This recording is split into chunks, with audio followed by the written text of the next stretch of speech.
everyone! So today I'm bringing you yet another unhaul. I know August has been the month of unhauls, but I have been getting rid of so many books. I just kind of enjoy making these videos, and I think it's a nice juxtaposition to all the hauls we see on BookTube.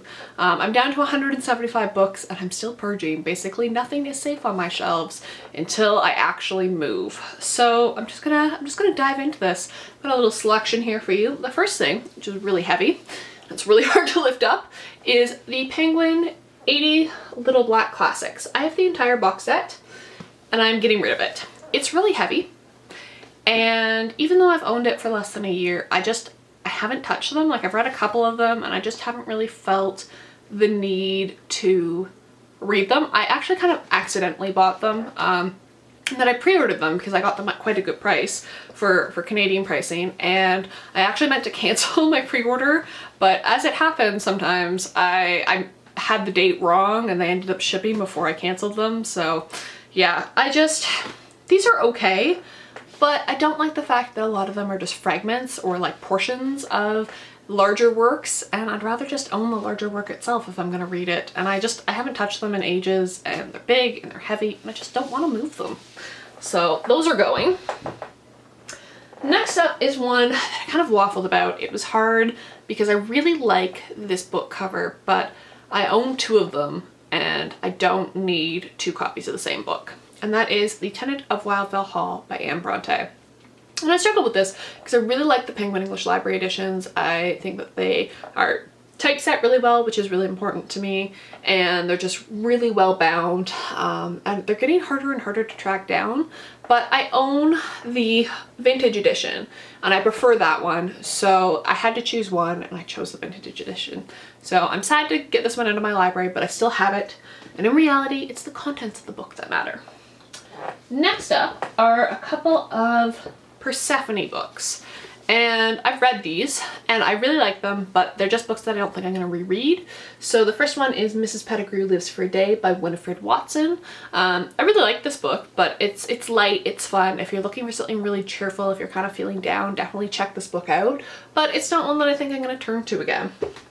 And the other one is Marianna by Monica Dickens. This was actually the first Persephone book that I ever owned, and I really enjoyed it, but it's not the kind of story that really sticks with you. It's not one that I can like remember the details particularly well, so I'm getting rid of it. Next up is another Penguin English Library edition, and that is The Scarlet Letter by Nathaniel Hawthorne. I've read this, I just don't think I'm ever going to reread it. It was okay. I did enjoy it at the time, but it's not one that like changed my life or anything, so it's going. Next up is a collection that kind of really, it took me the better part of a month to make this decision, and I waffled on the fence for a really long time, but I finally decided after The Cursed Child came out that I'm getting rid of them because I'm kind of done with Harry Potter and the fandom. I still enjoy the stories, but I do not need these beautiful collector editions. I own all of these. I've owned all of these for the better part of a decade. They get really dusty, they're cloth bound, they're really hard to keep clean. They've got beautiful gilded edges, but just, I don't need them. I don't need to own Harry Potter books in their physical form. I'm not enough of a fan to need them, so I'm getting rid of them. I have them on my Kindle, so I can always reread the story.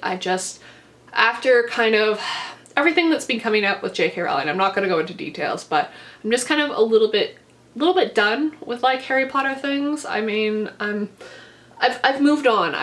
It was a huge part of my life for like the better part of a decade, but it doesn't have the same impact on me as Tolkien or Austen. Like, Rowling is just, I'm just not gonna say anymore. So on to the next book, which is one of the VMC ones, which was hard for me to give up, but I really don't like this book. So it is Frenchmans Creek by Daphne du Maurier. This sucked. I'm sorry, I did not enjoy this, and I decided I didn't need to hold on to it because it's a VMC edition, and that was hard for me to kind of like come to terms with, because I'm like, no, I really like the VMCs, and then I'm like, no, it's just a book and I don't like it and it doesn't deserve to be on my shelf.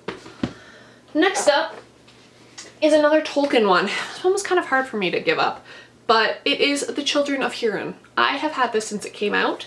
It is the special edition with the slipcover. Really, really nice, really pretty, but I've read it. I don't particularly care for the story. I'm not as big a fan of the unfinished tales in the Silmarillion as I am of the original trilogy in The Hobbit, so I don't think that they really deserve a spot on my shelf. I do have them in digital format on my Kindle, so I can always read the stories, and I don't need the collector's edition. And then the last one that I'm going to talk about today is a signed book. And the only reason I own it is because the author insisted that you have her newest book when you got another one signed. And I'm keeping the other book that I have signed by this author because it was a huge part of me growing up. It is The Vampire Lestat by Anne Rice, and I'm getting rid of Prince Lestat. I haven't read this book. I don't really have an inkling to read it. Her writing has really gone downhill. Her like most recent writing, I am even tempted to get rid of The Vampire Lestat because Anne Rice is not a good person. I know that sounds awful. I actually got this signed when I was volunteering at the Toronto International Book Fair, and she was so awful as an author to have in. Like, she had so many demands and her staff were so rude that it just gave me a really negative impact, and I'm like, you know what? I bought it because I wanted The Vampire Lestat signed, and I had to have that book to get The Vampire Lestat signed, but I'm kind of tempted to just get rid of them all because she's so entitled and so just, I'm not gonna go into it, but yeah, she's rude. I'm not particularly fond of her, so I'm getting rid of her book. Somebody else can have it that didn't have a negative experience with her. So that is some more books that I'm getting rid of. I might do another one of these depending on how many books I get rid of before I move. I hope you guys are enjoying this. The response has been really positive. So I will see you guys in another video. Bye!